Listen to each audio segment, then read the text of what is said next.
안녕하십니까. 10월 5일 화요일 오전 11시를 넘기는 시간입니다. 시청자 여러분들께 제가 요즘 유행하는 서로 존경하는 사람들 사이의 인사말, 종전에는 부자 되세요, 로또 당첨되세요, 이렇게 재물과 관련돼서 그런 인사말을 했는데, 최근에는 이재명의 대장동 게이트가 터진 이후에는 화천대유하세요. 저도 그런 말로 인사를 많이 받고 있습니다. 시청자 여러분들께도 제가 화천대유 하십니까? 하고 계십니까? 하십시오.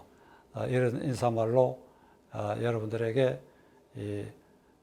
주 초에 유튜브를 시작하면서 드리고자 합니다. 지난 주말에 이른바 성남시 개발공사 기획본부장으로 대장동 실무적인 구조를 설계하는 최종 핵심적인 책임자였던 유동규라는 사람이 구속이 됐습니다. 유동규 씨에게 적용된 혐의는 이렇게 공영 개발을 빙자해서 땅 소유주로부터는 헐값에 매수하고, 그래야 시공사와 시행사는 아파트 값을 실제로 분양가 상한제를 없애는 상황에서 막대한 이익을 옮김으로써 당연히 성남시에 거두어들여야 할 초과 환수가 어마어마하게 됐다. 그러니까 이재명 지사는 이 부분에 대해서 내가 당군 이래 지방자치단체장으로는 5,500억의 개발 이익을 성남시가 받게 되고 이걸 시민들에게 환원한 아주 내가 자랑스러운 일을 했다. 5,500억 성남시에 귀속된 요것만 얘기를 해야 돼. 실제로는 8천억에서 많게는 1조 2천억 정도가 이 개발 이익이 일당들과 시행사 등에 돌아갔다는 것입니다. 따라서 검찰은 이 부분, 이 설계를 할 때 초과이익 환수 부분에 대한 조항을 없애버렸다. 그래서 막대한 이익이 사익으로 돌아가게 했다. 그것이 성남 시민에 대한 배임죄다. 그리고 이런저런 데서 5억, 3억씩 뇌물 받았다. 이건 부차적인 것이고, 유동규에게 적용된 이 혐의 사실은 혼자 단독 범행이 아니고, 그거는 당연히 당시 성남시장 이재명과의 공범이라고 합니다. 구속 피의 사실에 공범 이재명과 합의하여, 모의하여, 이 말은 안 들어갔지만, 장차 이거 당연히 들어가야 할 일이고, 이재명도 유동규 구속으로서 피의자 1호가 되고 말았지요. 9월 14일 그는 기자회견을 통해 갖고 그 설계는 내가 최종적으로 결정한 것이라고 얘기를 한 이상 이재명, 유동규는 공범, 시민에 대한 배임죄다. 요게 유동규 구속으로 분명해졌고 수사도 그 방향으로 갈 것입니다. 시청자들은 아마 기억하실 것입니다. 제가 9월 24일, 그러니까 꼭 열흘 전에 이 방송을 통해 가지고 이재명 게이트의 본질에 대해서 세 가지를 이미 지적했습니다. 1. 이건 배임죄다. 이재명의 배임죄다. 배임죄 주범이다. 둘째로는 사익을 높여주고 공익은 적게 했다. 이렇게 디자인된 것이다. 셋째로는 이재명, 유동규, 김만배 일당 등 그리고 대법관, 권순일 대법관까지 요게 이익공동체다. 얘들이 이익공동체다. 전체로 이익공동체다. 그러니까 경제공동체라고 박영수 특검이 박근혜 대통령 최순실을 묶어가지고 경제공동체에서 공범으로 몰아가지고 이게 구속했던 그에 비하면 이건 확실한 이익공동체고, 박영수 특검 말을 빌리면 이 경제공동체다. 이 세 가지를 여러분들 앞에 제시를 했는데, 열흘 뒤에 그 방향으로 수사가 가고 있는 것이 지금 아주 분명해졌습니다. 이재명은 유동규 구속에 대해서 두 가지를 이를차면 관심을 표명하면서 말을 했는데, 첫째는 제가 거느리고 있었던 직원 중에 한 사람의 비행으로 이렇게 머리가 빚어진 데 대해서 제가 그 점에 있어서는 이 책임을 느낀다. 아주 애매한 말로 그 점에 있어서는 미안하다. 그러고 당초 설계가 이런 결과가 오게 된 것은 성남시에는 5,500억이고 화천대유 등에는 그보다 훨씬 더 많은 이익이 돌아가게 된 이 설계가 제도의 한계와 국민의힘 당의 방해 때문에 이렇게 된 것이라고 얘기를 했어요. 시청자 여러분, 이 말 뜻을 우리가 이해할 수 있습니까? 제도의 한계와 그리고 자기 정결권 안에 있는 일인데 무슨 뭐 제도의 한계가 있습니까? 자기가 마음대로 할 수 있는 일인데 초과 이익이 생겼을 때 어떻게 한다 하는 거 조항을 넣는 거 자기 손으로 써넣으면 될 일인데 제도의 한계의 핑계를 만들어대요. 그 다음에 국민의힘당의 방해라고 하는 말, 도대체 무슨 말이냐 이 말이야. 국민의힘당 누가 어떻게 방해했다는 것이냐. 이명박 박근혜 시절 이래의 토건 세력의 바로 때문에 결국 내가 설계를 그렇게 하는데 그렇게 성남시에 적게 들어가도록 그 방해 때문에 그 토건 세력의 압력과 방해 때문에 그렇게 결재를 했다. 이 말입니까? 말도 안 되는 소리를 그때 모면하기 위해서 막 센 말로 덮어 씌우기를 이렇게 하면 거기서 빠져나가려고 그러고 순간적으로 현혹되는 사람이 많아요. 곽상도 의원 아들이 퇴직하면서 50억 받았다는 그 사건이 터지자마자 도적대라고 그래서 도적대.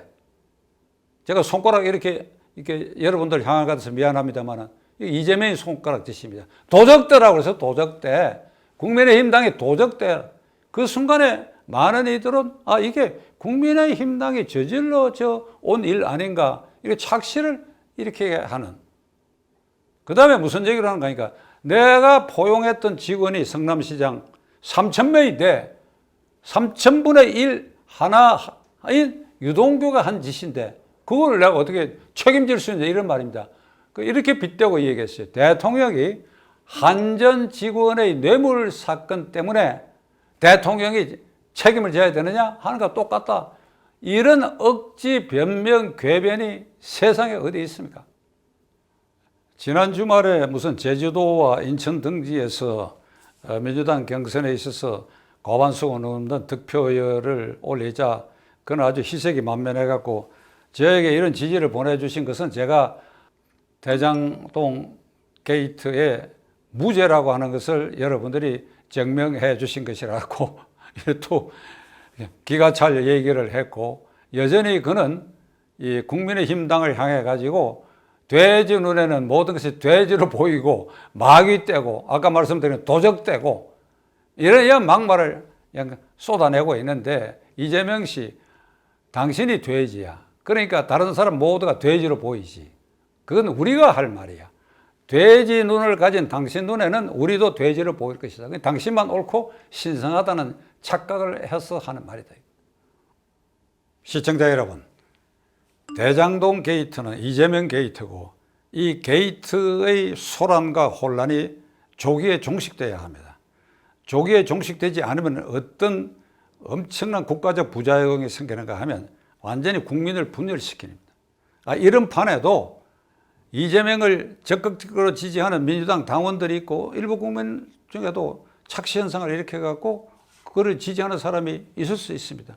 이게 아주 갈리는 거예요. 제 눈에는 요 소수와 이 다수 사이에 건널 수 없는 강을 이 이재명 게이트가 지속되는 한 이게 계속될 것이다. 둘째로는 그가 쏟아낸 이